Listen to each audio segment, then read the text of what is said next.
Welcome to the John Cady Podcast. I'm John Cady, U.S. Navy retired former minister. For those who know me well, I'm a professional wrestling fan. I enjoy watching the athleticism and the storytelling that happens in the ring. I've followed pro wrestling matches for decades, ever since I was a kid, back when wrestling was done mostly in the territories. Followed it as Vince McMahon took over WWF from his dad and evolved it into WWE. Watched the rise and fall of other promotions such as ECW, XPW, and World Championship Wrestling, which at one point was drawing more viewers than WWE. Wrestling matches also are known for their spectacle. They're also known for pushing limits of human physics and physiology. I remember watching the Wrestlemania III match where Hulk Hogan body slammed Andre the Giant. A match that only happened once, and by all accounts, they were very fortunate that it succeeded, because at the time of that match, Hulk Hogan tipped the scales at around 280.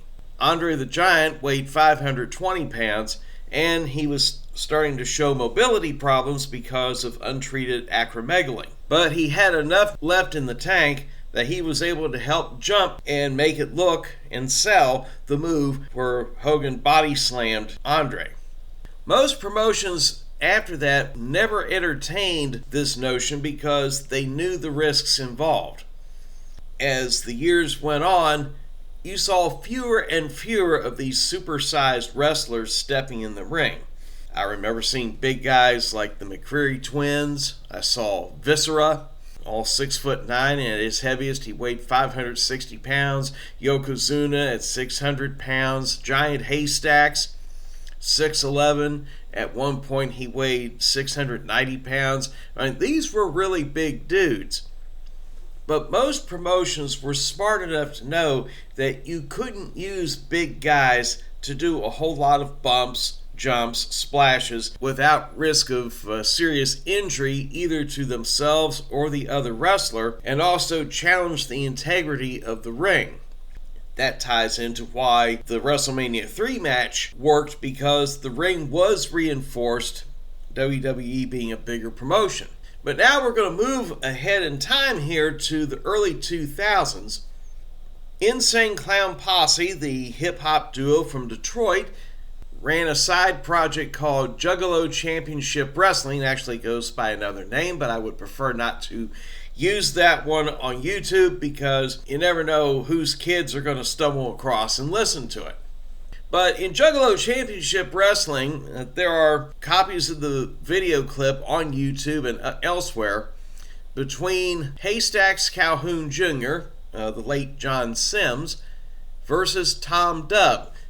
Haystacks Jr. stood about 6 feet tall, and at his heaviest, as shown in that particular match, he was billed at 725 pounds. Tom Dubb was about 5'10", 5'11", and weighed 140 pounds. This was billed as a David versus Goliath match, no limits and no fear.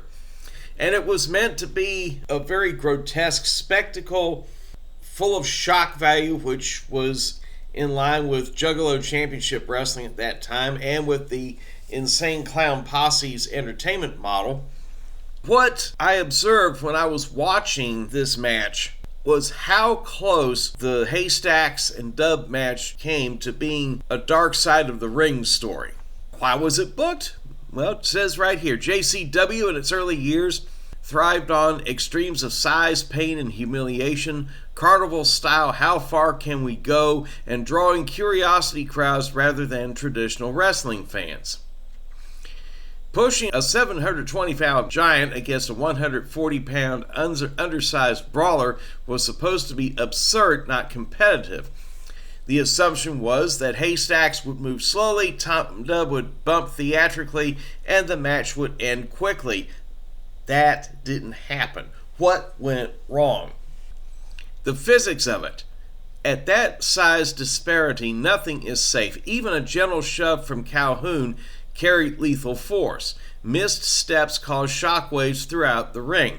Yes, when Haystacks crashed into that ring post, the ring started to shake, and Tom Dubb He just simply wasn't able to absorb the impact. Haystacks splashed, not once, not twice, but 3 times on Tom Dubb before the referee just said, "Stop. No more, no more." It got ugly fast. That corner splash went wrong. His balance shifted, and Tom Dubb almost got trapped under there. It looked, and even the commentating team were noticing that something was wrong, and it looked like Tom Dubb may have been seriously injured. He was physically carried out of the ring by another member of JCW's staff. The ring itself, witnesses at the venue said that ring boards cracked audibly. One corner post visibly sank, and the referees were signaling panic. The scary part is, if the ring had collapsed fully, and a worst case scenario would have been that both men would have fallen through the ring. Haystacks Calhoun Jr. could have suffered catastrophic leg or spinal injuries. Tom Dubb, especially if he was underneath Haystacks, could have been killed or permanently disabled. This wasn't hardcore wrestling. This was an uncontrolled structural failure waiting to happen. JCW, again being a smaller promotion, had minimal ringside medical presence. There was no weight class or mobility screening, and there was no rehearsed emergency extraction plan in case, God forbid, something happened. When Dubb stopped responding briefly after a fall, there was no immediate protocol, just frantic improvisation. It ended abruptly due to an unplanned referee stoppage, no real finish explanation, and the commentary just awkwardly moved on. Backstage, there have been stories circulating that multiple wrestlers were telling management, if this keeps up, someone's going to die and it's going to be on us. What happened afterwards? That was the last time that big a weight disparity was ever booked in JCW. Even the later matches in other indie promotions with people like Maximum Capacity didn't put the wrestlers in quite as much risk as what happened here. Thankfully, because the ring didn't collapse, there were no lawsuits filed, but the promoters admitted later that they were just plain lucky. Insurance companies would not touch them after that because anything like that was considered too high a risk. Such a match would fall under the category of never again. This goes along with the Hulk Hogan versus Andre the Giant, the scaffold matches under the old ECW era in the 1990s. Why does it matter? Why do we still talk about this match years later? Because it was a line-crossing moment.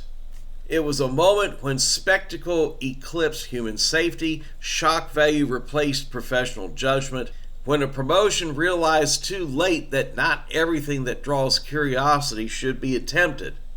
JCW as a promotion survived, but only because the worst didn't happen. Had timing, balance, or structure failed by even a few more inches, this match wouldn't be infamous, it would be criminal. Under a hypothetical scenario, if the ring had collapsed, resulting in the permanent injury or death of either wrestler, the promotion would have been held liable, lawsuits would have been filed, possible criminal negligence charges brought up against JCW and its owners, Violent J and Shaggy 2 Dope. Fortunately, those things never happened.